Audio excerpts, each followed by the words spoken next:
In English folklore, Herne the Hunter is a ghost associated with Windsor Forest and Great Park in the English county of Berkshire. He has antlers upon his head. The first literary mention of Herne is in William Shakespeare's play The Merry Wives of Windsor, though there are several theories attempting to place the origins of Herne as predating any evidence for him by connecting his appearance to pagan deities or ancient archetypes.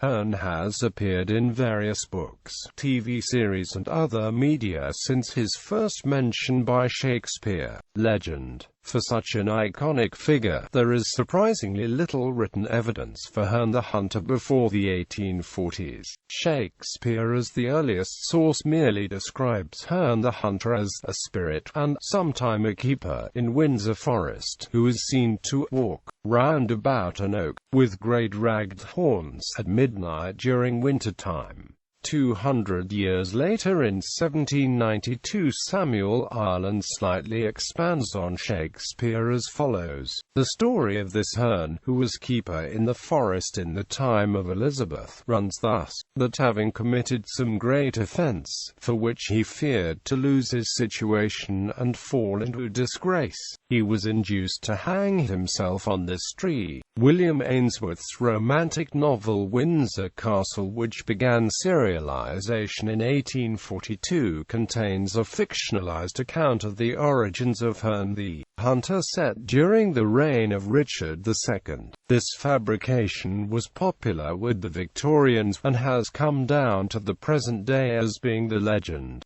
Ghost. The earliest written account of Herne comes from Shakespeare's The Merry Wives of Windsor in 1597. Sometime a keeper here in Windsor Forest, doth all the winter time, at still midnight, walk round about an oak, with great ragged horns, and there he blasts the tree, and takes the cattle, and makes milch kine yield blood, and shakes a chain in a most hideous and dreadful manner. You have heard of such a spirit, and well you know, the superstitious idle-headed eld received, and did deliver to our age, this tale of Herne the Hunter for a truth. William Shakespeare, The Merry Wives of Windsor. This records several aspects of Herne's ghost, which is said to have haunted Windsor Forest and specifically the Great Park ever since his death.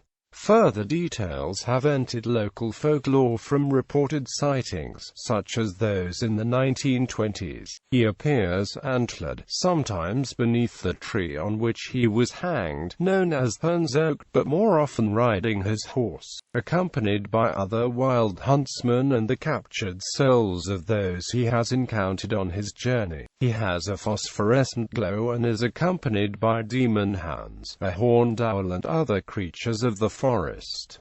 Hearns Oak. The supposed location of Hearns Oak was, for many years, a matter of local speculation and controversy. Some Ordnance Survey maps show Hearns Oak a little to the north of Frogmore House in the Home Park. This is generally believed to be the correct site from which the oak of Shakespeare's time was felled in 1796. In 1838, Edward Jesse claimed that a different tree in the avenue was the real Hearns Oak, and this gained in popularity especially with Queen Victoria. This tree was blown down on the 31st of August 1863, and Queen Victoria had another tree planted on the same site. The Queen's tree was removed in 1906 when the avenue was replanted. The legend of the oak was looked into by her son, King Edward VII, and a new oak planted on the site of the tree that was felled in 1796.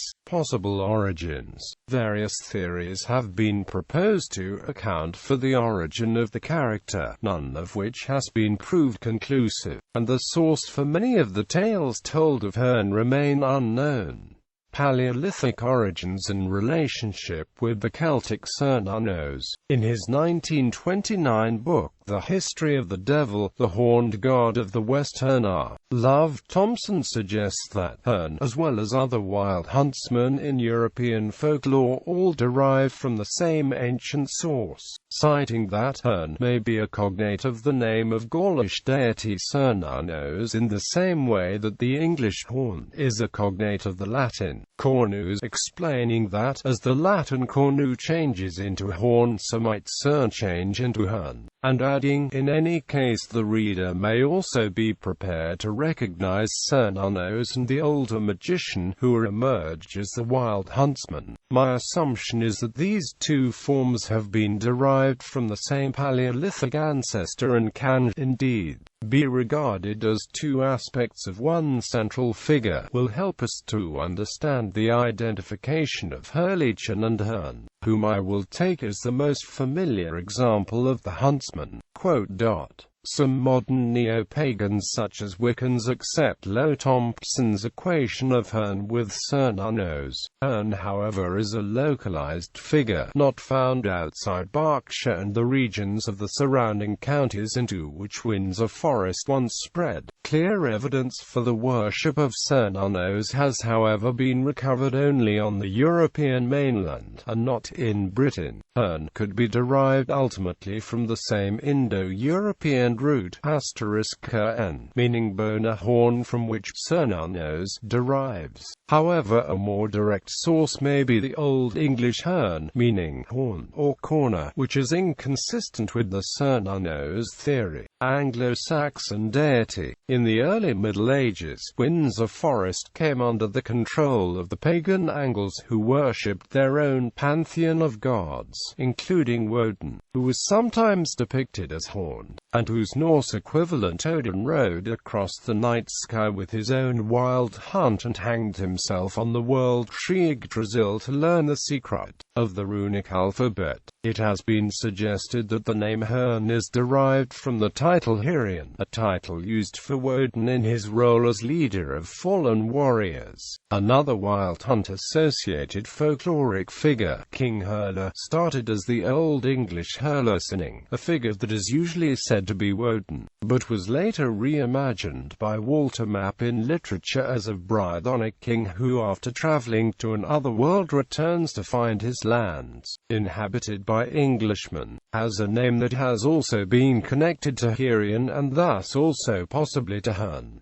Historical individual. Both Shakespeare and Samuel Ireland identify Herne as a real historical individual, the latter saying that he died an unholy death of the type that might have given rise to tales of hauntings by his unquiet spirit. The fact that Herne is apparently a purely local figure supports this theory. One possibility is that Herne is supposed to be the ghost of Richard Horne, a yeoman during the reign of Henry VIII who was caught poaching in the wood. This suggestion was first made by James Halliwell Phillips, who identified a document listing Horne as a hunter who had confessed to poaching. The earliest edition of the Merry Wives of Windsor spells the name Horne. Post-Shakespearean adaptations. Music. Arrigo Boito, composing a libretto for Verdi's opera Falstaff by improvising upon materials in Merry Wives and Henry IV. Built the Moon at Last, act set in Windsor Great Park around a prank revenge played upon the amorous Falstaff by masqueraders disguised as spirits, and the spectral Black Huntsman, in whom Herne the Hunter is recognizable. Carlo Prospero di Franceschi wrote a similar libretto for composer Antonio Salieri that specifically mentions Herne. Ralph Vaughan Williams' opera Sir John in Love, an adaptation of Shakespeare's Merry Wives, feature an impersonation of Herne the Hunter to misguide Falstaff. The legend of Herne the Hunter was part of Sir Arthur Sullivan's ballet Victoria and Merry England of 1897, which portrayed various scenes from British folklore and history. In the light opera Merry England by Sir Edward German, the librettist Basil Hood introduced introduces another impersonation of Herne as a device to induce a change of heart in Queen Elizabeth I.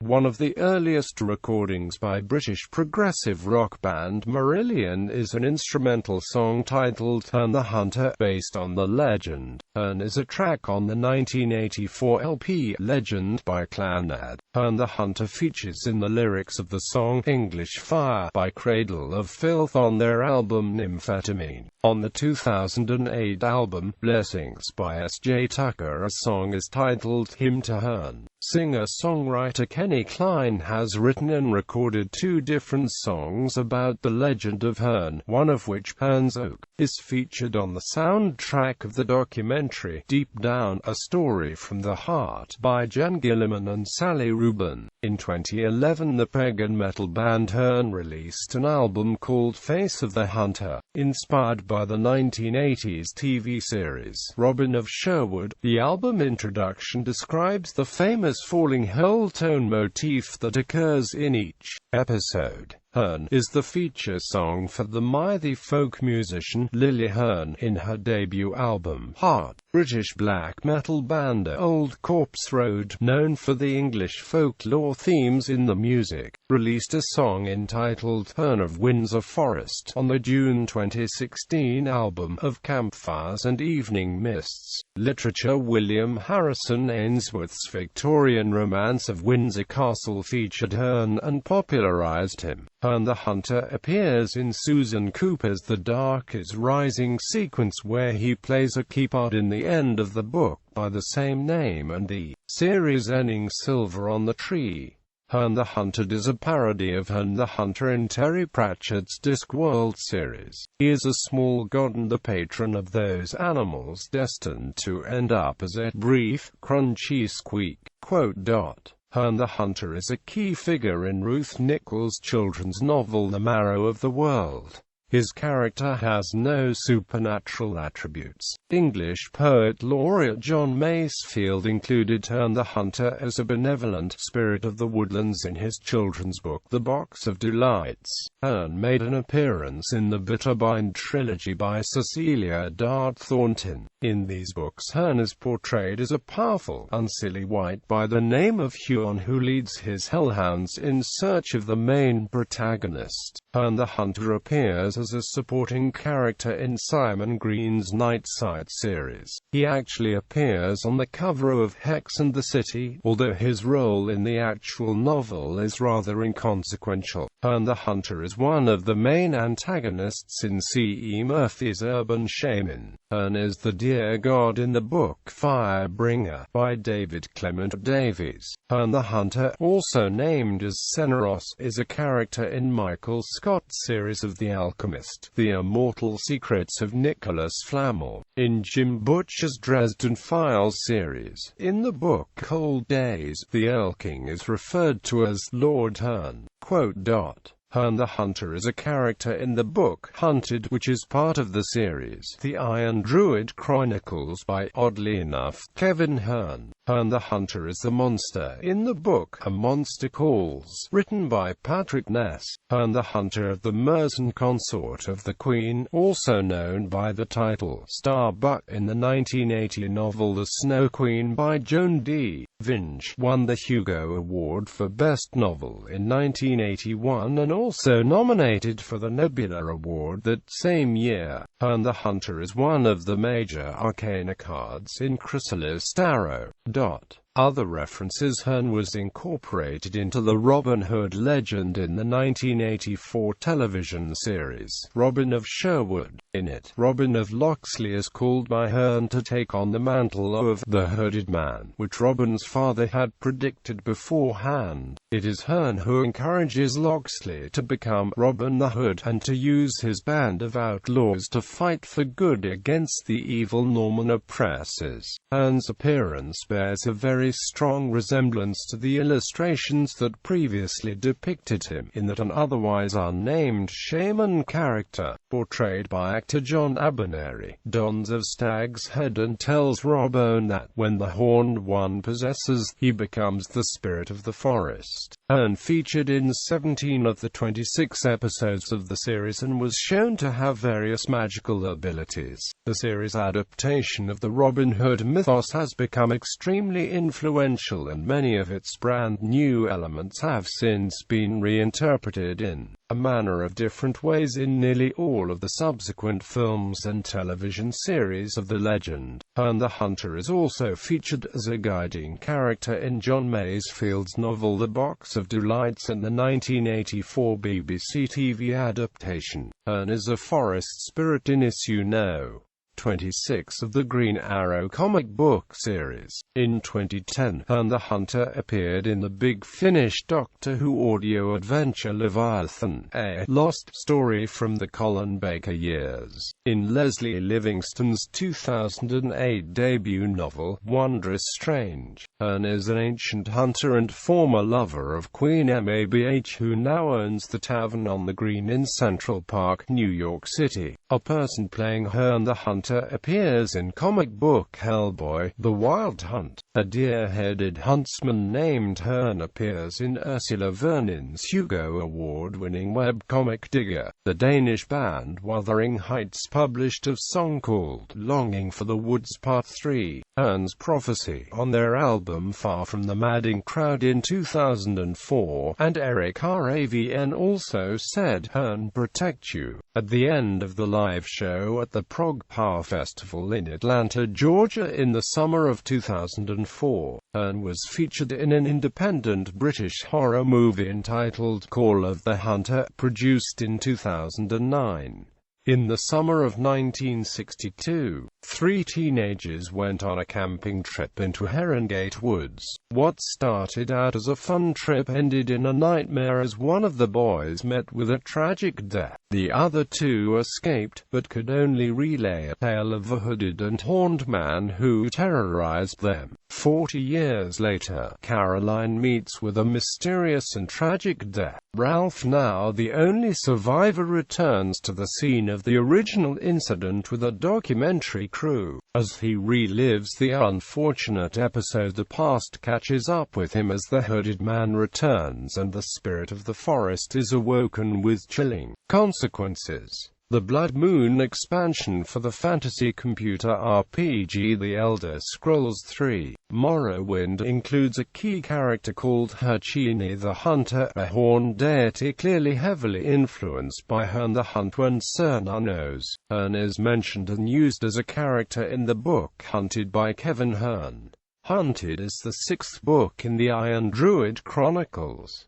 2 Magic: The Gathering cards, Master of the Hunt and Master of the Wild Hunter, direct references to Herne. In the Wild Cards series of books, Dylan Hardesty is a mutant who becomes Herne the Huntsman at night, an 8-feet-tall stagman with the power to induce rage and bloodlust in all those who listen to the call of his horn, and to summon the Gabriel Hounds.